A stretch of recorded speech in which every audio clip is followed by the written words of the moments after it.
cat butt. That's better. Okay. Sorry about that. Hello, everyone. It's Whimsy Wednesday. And there's noises. And there's a Clara.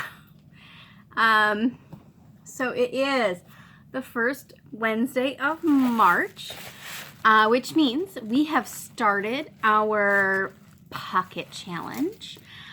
So if you are part of the Facebook group, hop in, and our first post is to share your inspiration for your pocket. So this could be a pocket that already exists, so an original pocket. It could be a pocket made by someone else. It could be a completely different thing that is your inspiration. So just hop over and share. If you're not part of the group yet and want to be, I will add that link back in and just join. You do have to answer the questions. Basically, you're going to say you're going to participate. You're a real person and you'll follow the rules. So that just makes it better for everyone. I'm sorry, I'm like neatening things up while I'm on camera. So yeah, so we're hoping to have several people for the pocket challenge because it does span a wide range of possibilities and time periods. And I would be really interested to see what other kinds of pockets are from different regions around the world as well. So of course it can be a freestanding pocket, or it can be a pocket that's attached to something. Don't attach your pocket to your cat. But if your cat wears clothes, you could put a pocket on your cat's clothes. What do you think, Clara? Yeah? She is totally watching herself, I think, in the camera. Or she could be listening to the bubbling sauce that's on the stove. I know, I'm naughty. I have food on the stove while I'm on camera. But the reality is I have this crazy kitchen, living, dining room. It's roughly the space of my previous living room or previous kitchen. So yeah, I can actually see my stove from here. You go hop down? All right. Ginger beer. My tummy's acting up. Okay. So some of you that follow me along might be wondering how the knee is going. Actually, the fall thing is kind of like knee and wrist. Knee feels much, much better. I'm still wearing the brace when I'm out and about just to remind myself to be careful. I'm pretty sure I've like killed off half the nerves in that knee. So it's less about the pain and more about the stability there. It's not shaking on the stairs like I was worried that it would. I've had some crazy shakiness when I would like step down the stairs. That was years ago. So yeah, it's doing a lot better. Wrist is a little achy. I'm realizing I did land with weight on this hand, which is actually the hand that's been bothering me from sewing. So yeah, I think I figured out what happened. I think Clara was trying to see if people can fly, or she was simply wanting her dinner. Because this morning felt a very similar sensation as I caught her underfoot. Like literally as I lifted my foot, she was like right there. I'm like, oh, this is what happened. So we're going to be working on our behavior and aggressive demand for food.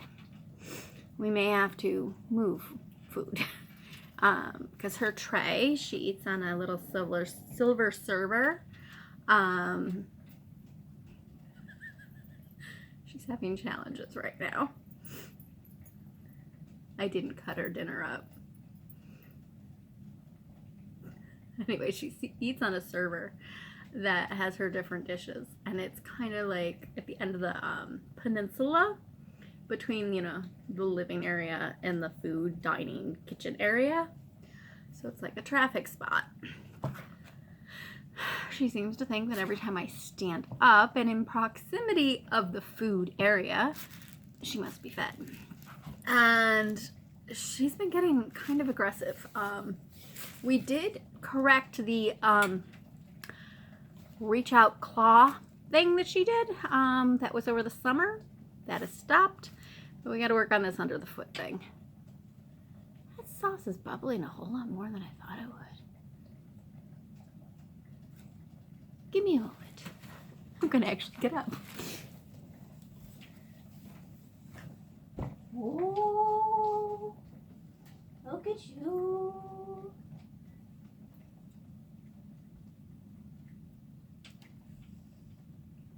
Okay.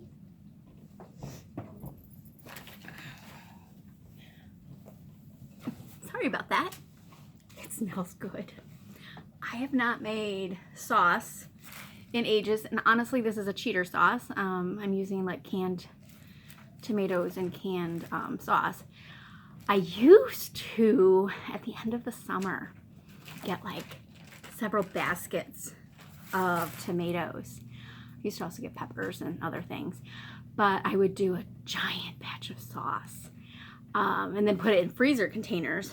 I'm a freezer person, not a canning person. I know I have the risk of losing it, but this was back when I didn't use the freezer much, so I would just stack containers along the whole back of the freezer of my sauce. And there was enough containers to get me through almost all of winter. So like when I ran out of containers, which actually would be right about now, I knew spring was coming. I have not done that in a decade.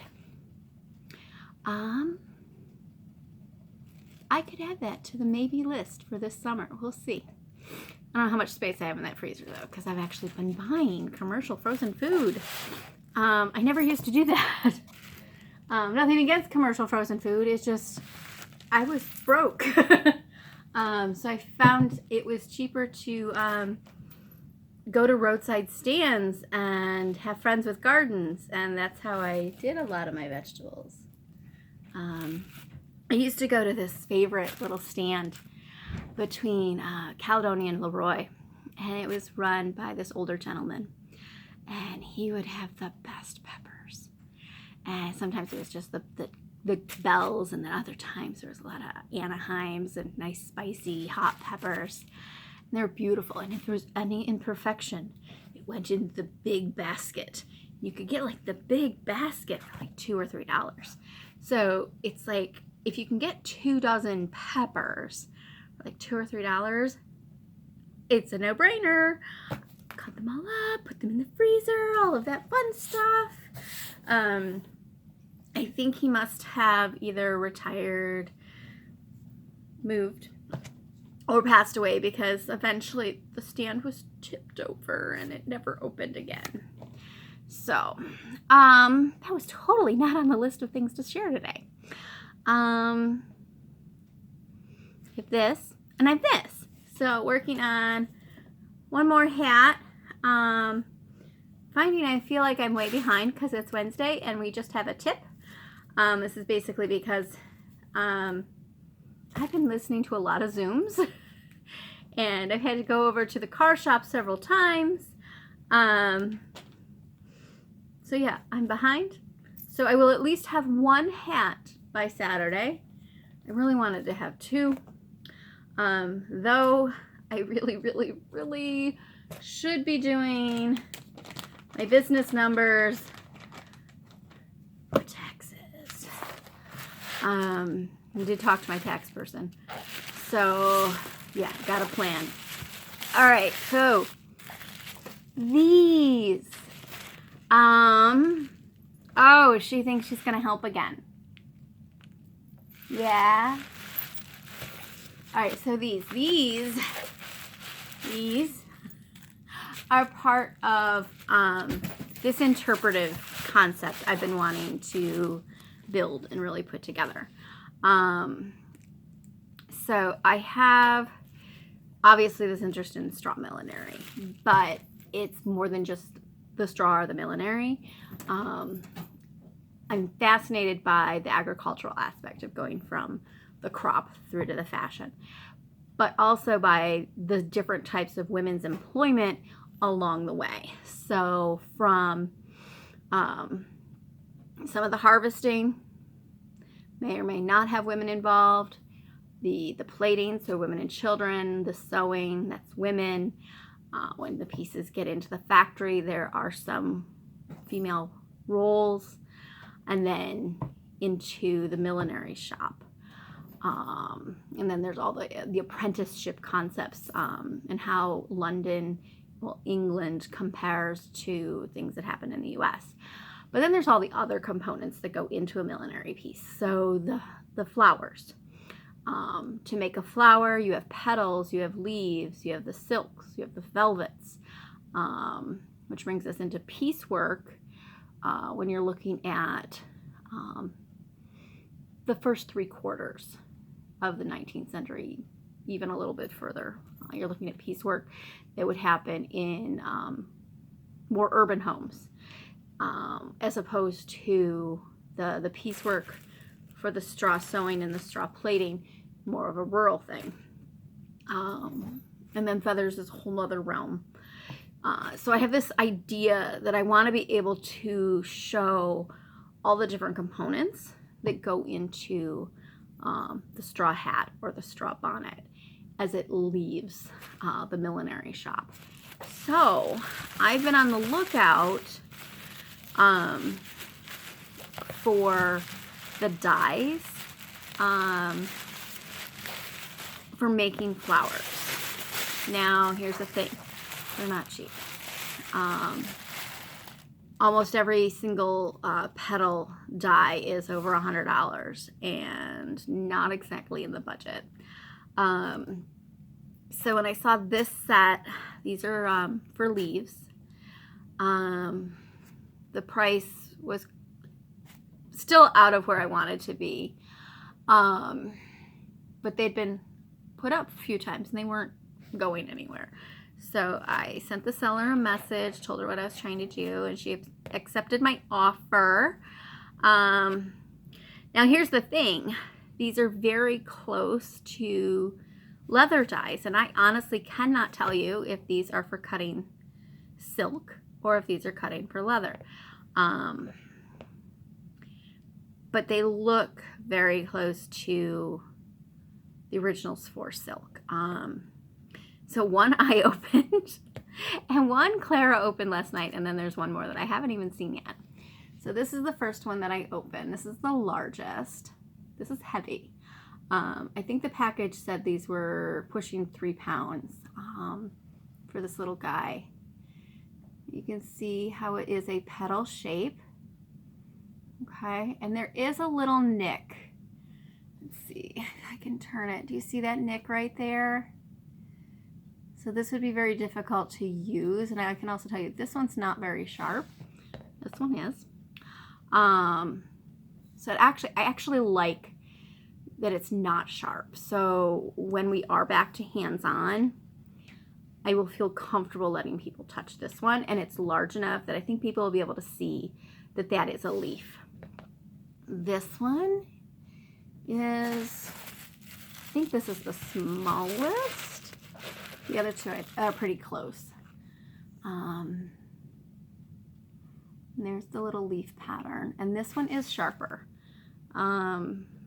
This I think I could cut silk on if I could properly learn how to, hammer these. Here's the funny thing. You know how I have the pinking machines? I also have an assortment of pinking dyes. Now we're not talking 1 or 2.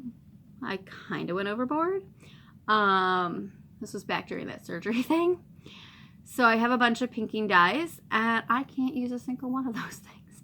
I have hammered, malleted, and I've used so many different surfaces. It is operator error. It is not the dyes. So maybe I'll get somebody else to whack away at these. All right, so one more. I haven't seen this one yet. And I'm not even sure if this one's bigger or smaller than the last one I showed you. I've learned something. So when I'm really tired, really stressed, or I hurt, so yeah, the fall thing, I get weird. I really mess up my words. All right. Oh, they're pretty close. Okay.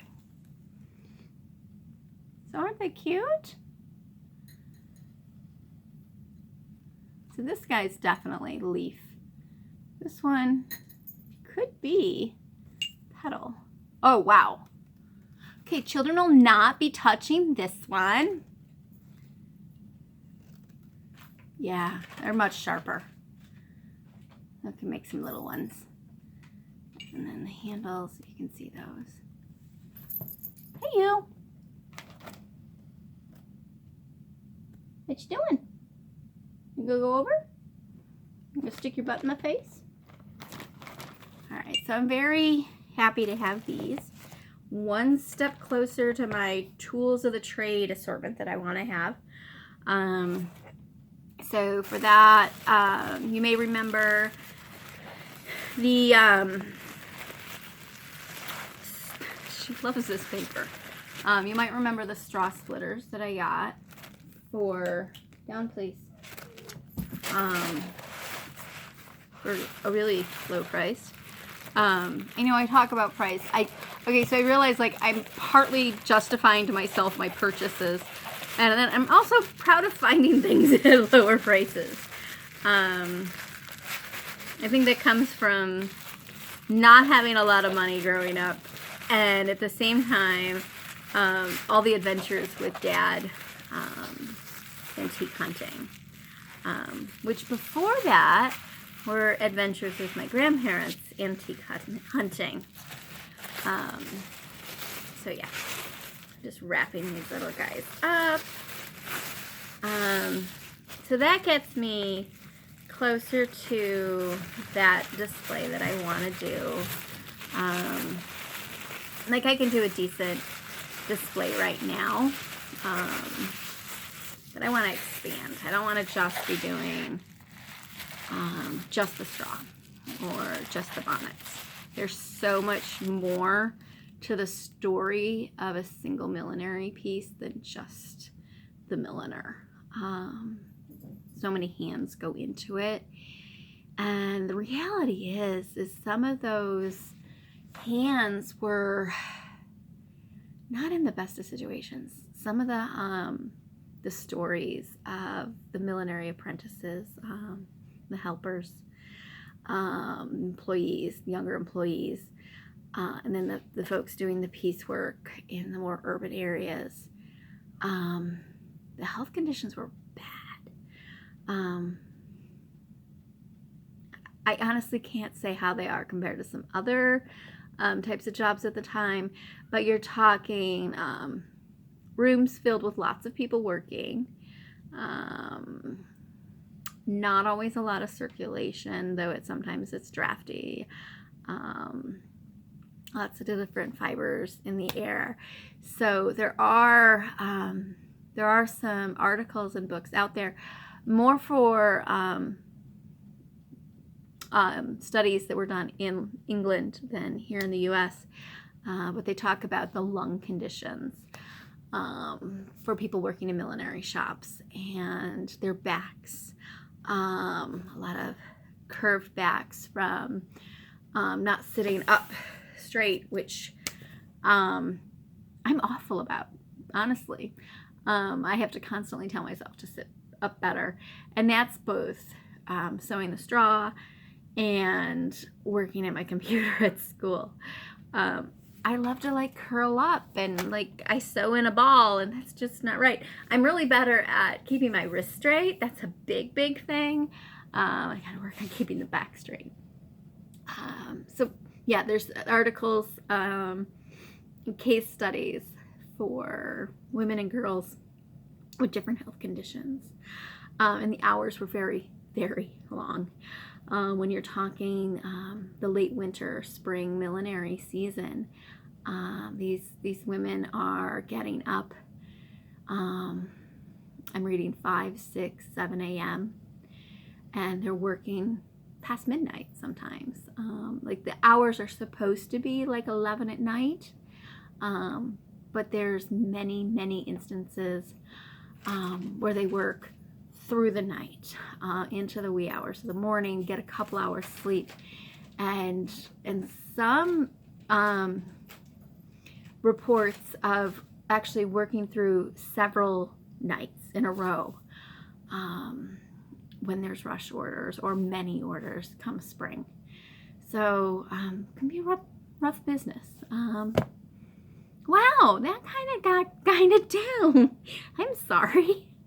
That's the hard part of interpreting some of these things and really putting the story together. So anyway, oh, I almost forgot. Patreon patrons, check Patreon. There's a little sneak peek for you there in a format that I haven't done yet for this. So check Patreon, everybody. So we started the new Millinery Monday series, and it's looking at my plaster millinery blocks. I would love to know what people think. Monday's got a lot of views. Like, I was really surprised by the number of views, but I didn't get many comments. I'm like, people looking and just really don't like it. It's okay if you don't like it. The rest are scheduled, so they're all playing through, but I want to know. So let me know what you think of the new series for Millinery Monday. If you like the millinery blocks, what else you want to know about them. And this right now is just the plaster blocks that I have. And I think that's taking us through the beginning of May. So let me know. Comment below, blog or YouTube, all right? And I smell my sauce, so I am going to get some dinner cooking, and then I'm going to work on this hat. And everyone else, enjoy the rest of your week. Bye-bye.